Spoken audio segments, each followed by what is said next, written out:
بێژم ئەو منتەقەی هەورامانە تقریباً بەعزێ لە دێکانی بەل لە میلادی مەسیحن لەو زەمانەوە ئەم خواردنە بووە دەرمانی چە ئەرێوەڵە ئەمە هەر ئەمە دەرمانە چێشتێتی چمان هەوە ناوی شێلم ئەوی چەر دەرمانە.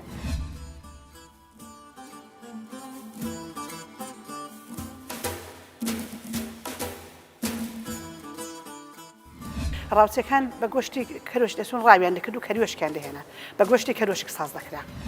کارد و لە شاخی هێنان و لە چۆستانە بەهاران دەهێنین شکی دەکەینەوە دوێگەیشکن کردەوە زستانان دێنین دەگەڵ ترشی لێکی دەدەین و زگە برنجەکەی لێ دەنین لێ دەڵێن کارد و پڵاو. ئەو غازایەتنێ ناوچەین والله لە هەموو منتیقێکی لێ دەندرێ بەڵام زۆربەی منتیقەی مەنگوڕاتی زۆر دەیخۆن ئای دەبینی میوانی ئەوە بە خۆشەویستیەوە بە ڕێژشتیوە لە بۆی لێ دەنێن ئەوە ناوچەین و تەگو ئەلێ مەنگوڕاتی وان دەرەتەی چیکردنی گرنگیاوی چییە؟ والله زۆر باش ئەوە ئەو شێوە قەدیمیانە زۆر باشن ئەوە وێستا کۆلکلۆری قەدیم نەبڕێ باشدا ئەو شێوە قادیمانە باشنن تا شێوانە وێستا دەخۆی ئەمن لەوەتیەوە بیرم دیەوە شێوانە هەلێنراوە کوڕادەی شاخی هێنا مەیشکم کردوتەوە دو بۆی دەکەی پیوازۆڕۆن گۆشتەکەشی بۆ دەکڵێنی تی دەکەی دەگەڵ ماسی.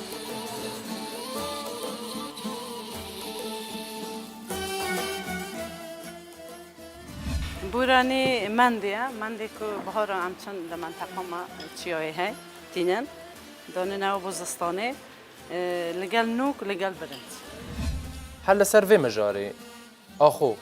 xwarin û vexwarin beşekej e folklor ez ê diger lêkoler û nivîserê Kurd Zeynel Abidîn Zinar hawpêvînekê pêk bînim.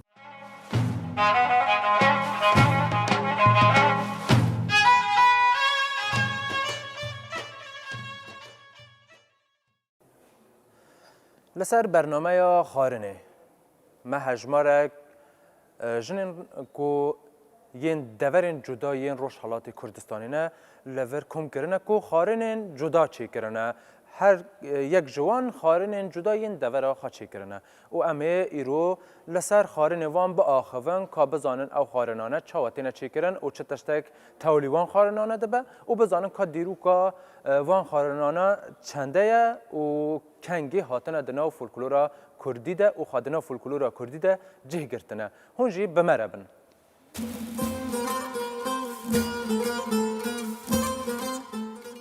ماندوو نەبە؟ باشێ؟ خەڵکی کیژە ناوچە ڕۆژهەڵەتێ؟ والله خەڵکی پاوە هەورامان. تا چه خواردنێک ئیرۆ چێکریە خواردنێکی فۆلکلۆری؟ ئەمە خواردنێکی فۆلکلۆری منتەقەی پاوە هەورامانە کە زمانی قەدیم کە وەکو مەراسمیان دروست کردووە وەکو زەماوەندیان کردووە وەک پرسەیان کردوێ ئەم چێشتەیان دروست کردووە کە لە زمانی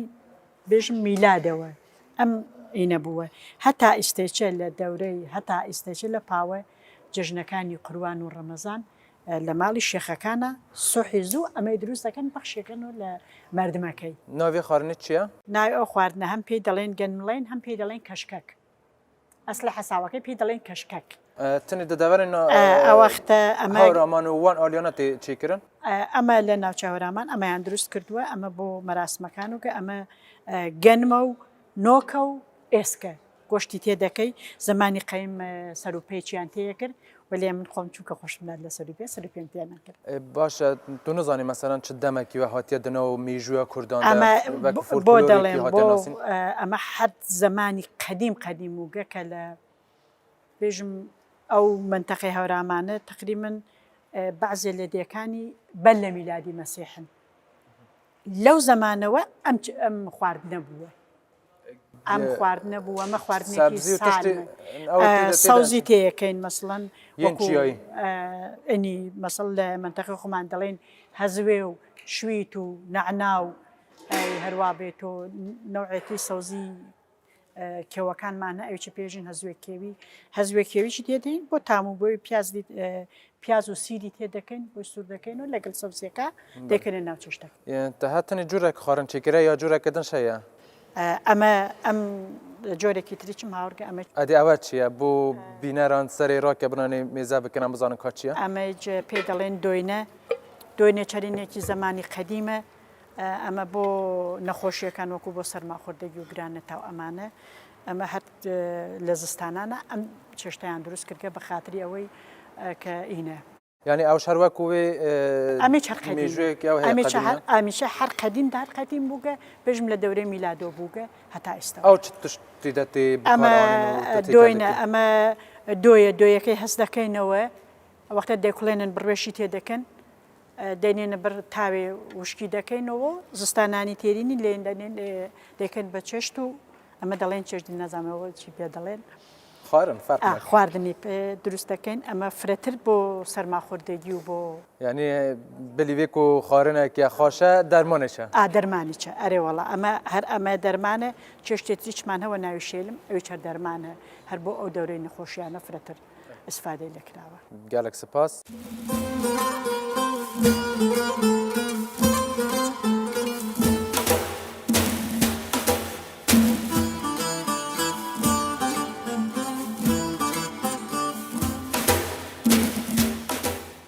ماندوو نەبێ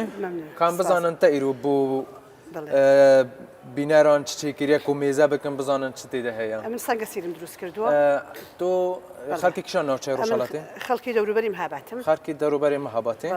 تا چ خواردنێک خەڵکی شاروێران قەرەشلاخ زۆر باشە بەخێر بێ تا چ خواردنێک چێکریە ئیرۆ و ئەم بزانن دروست کردووە چییە؟ سەنگە سیر سەنگە سیر بەڵێ چێشتێکە لە قەدیمە و قەدیمەوە هەر هەبووە لە زمانی دایکم و ننکم و شار زۆر پێش ئەوانیش غەزا ئەو خواردنە هەر دروست کراوی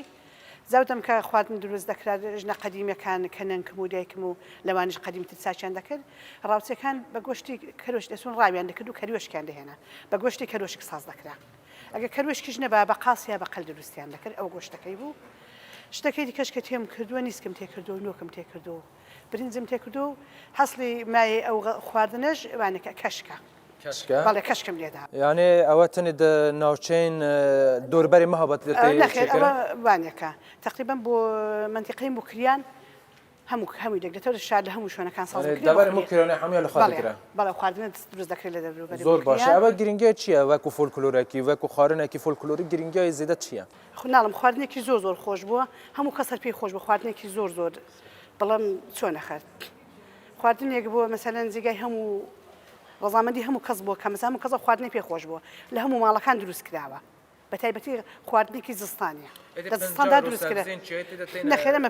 سەبزی شتیان نەکراوە ئەوە کە گۆشتە بۆم کردوتە کفتەی چووکە و کفتە ڕیزەی پێداڵین و ئەوەش کە پیوا زۆڕۆنە بۆم دروست کردووە لەسەری بڵێ تێکەڵەکە ئەوە دەقابەکە دەکەی کفتەکە و ڕوون پیوازەکەشی دەسەر دەکەی ئەگەی زازە لەسەر بێتی دەکەم و با دووربینمانێکێک تێکم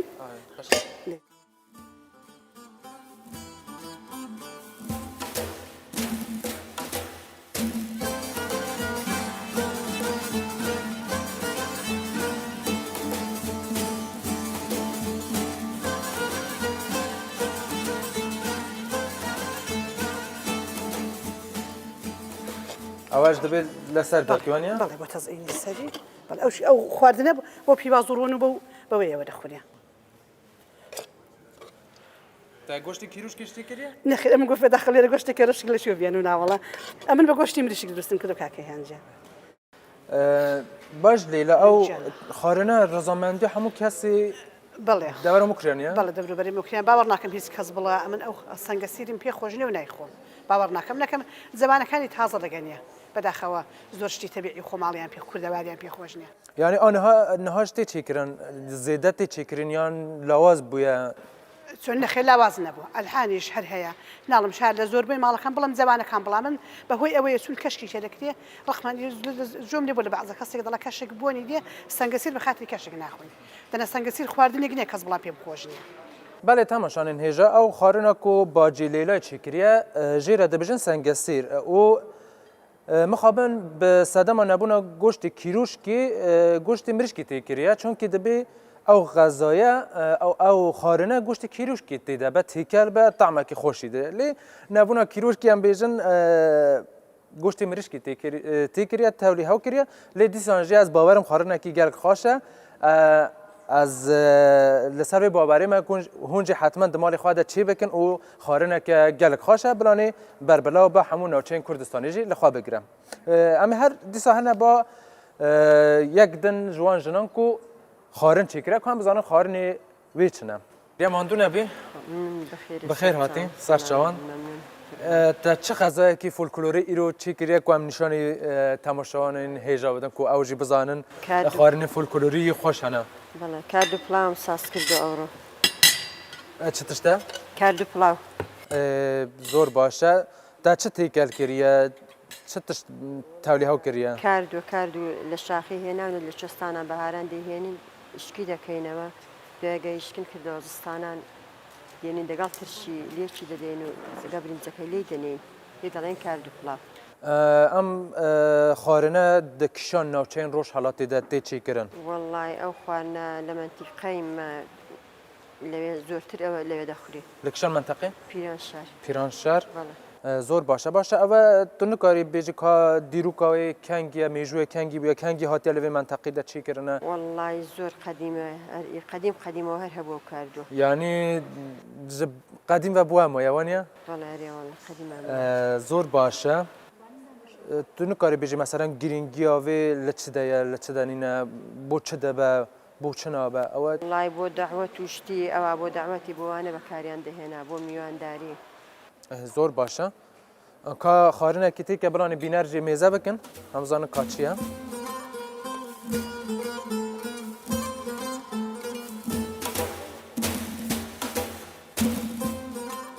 خارنە تنێ دناوچەین پیرانشارەیی وان ئالیان تێچیکردن یان بەربڵاوە لە ناوچەی دەندەش تو بزانێت تێچیکردن یان نە بەربڵاوە لە ناوچەی دیکەش دەخورێەوە زۆر باشە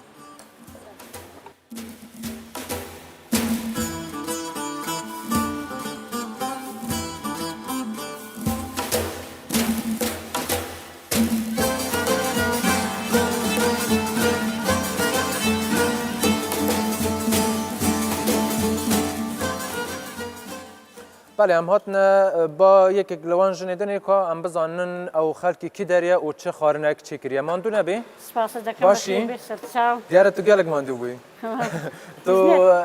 خالکی کشان ناچی؟ من خالکی منگوراتی پیرانشاریم خالکی وگانیم تا چه خارنک فولکلوری ایرو چی کریه؟ من دو کشکم دی نوا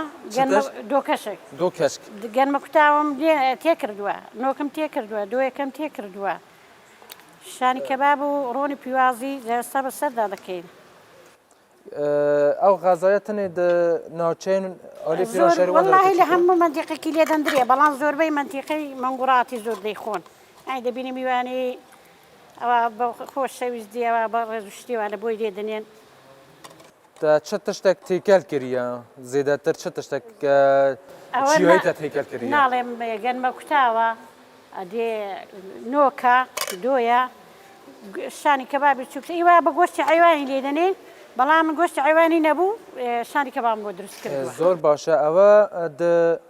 ناچین کو تگو علی منگوراتی وان دراتی چی کرنی گرینگی اوی چیه والله زور باشه واز دو شیوه قدیمیانه زور باشه نوار وستاز دو کلکلوری قدیم نبره باشه او شیوه قدیمیانه باشه نتاو شیوانه وستاد خوی من دوتي وبيرم دي وشيوان هل يندراون يعني ديرو كا دورو دريش اي والله وانا نكملينا ودا كملينا وانا اما لو انا وفيري وشتانا بوينا او تشيا اوش دوا تاس كبابا ناوي تشبو تاس كباب تاس كباب گوشتا تا چه تیکل کریه هموی جبو ما باس بکن بزنن کار چیه دوا ترسم دیش سردوا كباب وانا ترسم دي شردوا غوشتا تر كباب ئەوەش هەر وەکو وێ خارنێ ئەوی شەرەوە خواردنەوە گۆشتەکە زە دەکەیت ڕۆنی پیازشتیگە جوان بۆ دووست دەکەیت ترشی لێ دەشوی یعنی ئەوش هەر ناوچەین پیران شەهرێ ئەوە و شەر مکرۆنیوان مەزۆری مەزەوە لێدن بەڵام ئەوە شەر زۆری بە گۆشتی حیوانی لێ دەندرێت ترشی لێ دەشوت وەک تەڕە کەبابی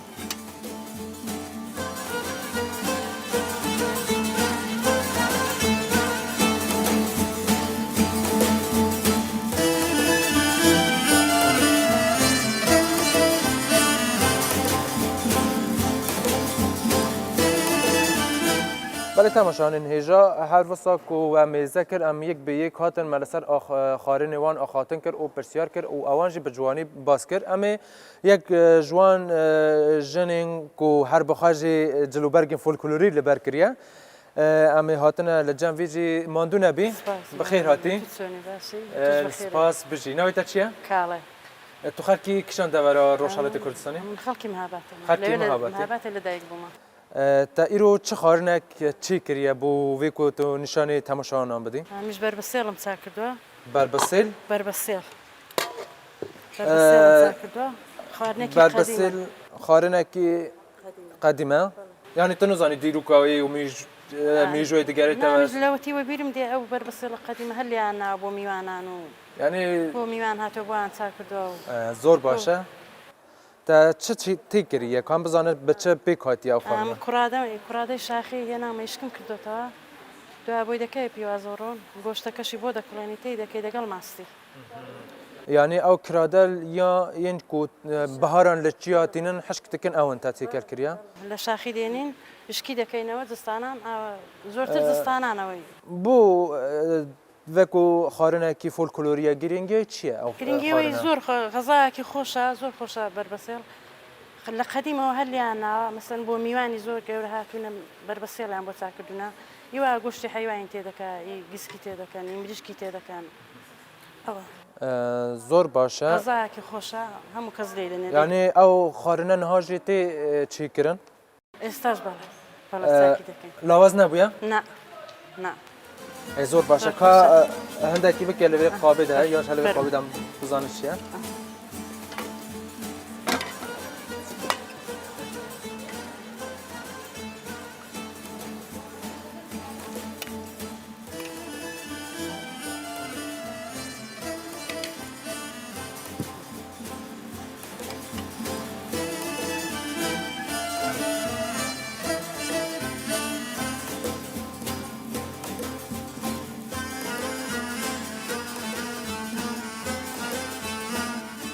بله تماشاگران هیجا ام هاتن و داره دیسانی با یک جوان جنین کو خارن چیکرنه ام بزانن که خرکی کشان ناوچه و روشالات کردستانیه و چه خارنک چیکریه و او خارنه فولکلوریه چه گرینگیه که دواران دهیه ماندو نبی خیراتی خیر به سرچه ممنون گلک نویت چیه از آذر کردی خرکی کی داری از خلک ارمیه ما خرکی ارومی ارمیه لمنطقه ترگاور ترگاور بخیر هاتی تا چه خارنک چیکریه ایرو جبو کو ام نشان تماشاوان بدن او خارن فولکلوری چه گرینگیه که بله والله من دو خارن چه کردن سری را کم زن چیه یک لوان ام بجنه بورانی منده برنجه منده لگل نوک بورانی بله چه تشتکی تیکل دکن بورانی منده که بهار همچون در منطقه ما چیایی های تینن دانه نو بوزستانه لگل نوک لگل برنج او مندیه که اون چیاتینن هر وسا حشتکن چوا اون دهیلن کو خراب نابه ام تخنا ناس بیرا که دخه بخیر دانن لناخی لنا گنگما داد دانه حتی زستانه اجازستانه کنه به غذا او خارنه چند قدیمیه یعنی هندی تو بیرات هی یا نه والله هندی از بیرام هیچ لدایکام لدا پیرام جمع بیستی او بورانیه هر هبیه بس دا پیرام رحمه الله بید گود لزمان پیش دا لگه سوار چید کرد سوار هنگی بقدر قدیم برنج او انت زور نبی سوار بی ما بیم به نظرم به سوار خوشتره یعنی به سوارش چید کم برنجش بس سوار خوش اما بو میوانان تایبدات چی کرن یان جی هر و بو خارن دوره ها کن کم دبن چی دکرن کامه دیاره از اولین بس دا پیرامه و دای کامت گفت اگر زور میانه که عزیز بوده ها تو دیگه تو واقعا بورانیه چیکم بورانیا منده بورانیا من بله من دید کنه غذا که دیگهش پیچید کن فرای نید کجی من دید کنه گوشکیش ادی گوشت کیروش که تیکل نکن نه ولی او چه گوشتی دانی نه یعنی به گوشته ای باشه اول چیه اوش شوربا گوشتیه شوربا گوشتیه او تماشان هجاش اكو ميزه دكن شوربه لحمون نوچه کی روش حالات تی چی کرن غذای کی گلک فولکلوریه و هر نهاجی هيا و هاتی پاراستنجی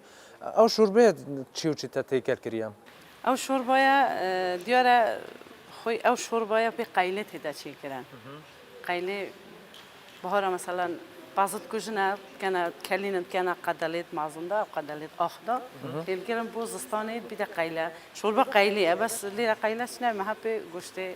بعضی چی کرد زستانی خرانه دو هیچ خرانه وقتی که هل دگرت ما بس هیچ خرانه یعنی دا پیرامد گفت به 2 سالش ما قدلا دا هیچ تشتگلی نتا ندخنه فریزر یخچال شوربه چیه کنهاش هر هيا و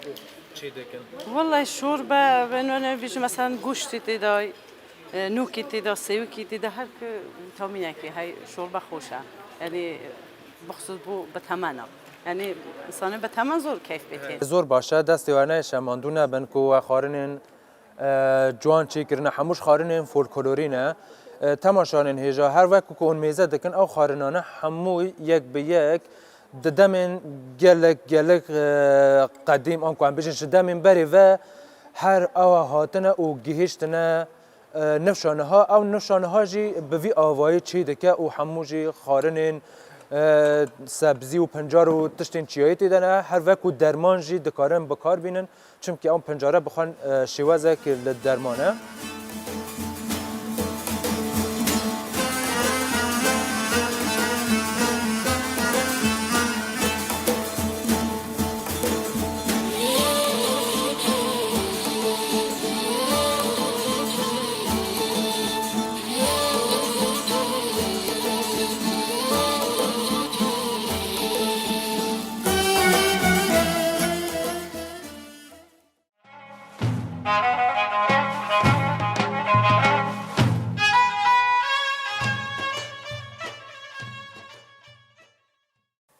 هل سر وی مجاری آخو خارنو و خارن بشکش فولکلور از دگر لیکولر و نویسری کرد زین العابدین زنار هاو پیوینه که بیگ بینم و از وی پرسیاری جوی بکم دم باش ما مستا آخو خارنو و خارن جی بشکش فولکلوره آنها کرده کرمانچ وقتی که دبیجن فولکلور تنه جوان تشتاره دبیجن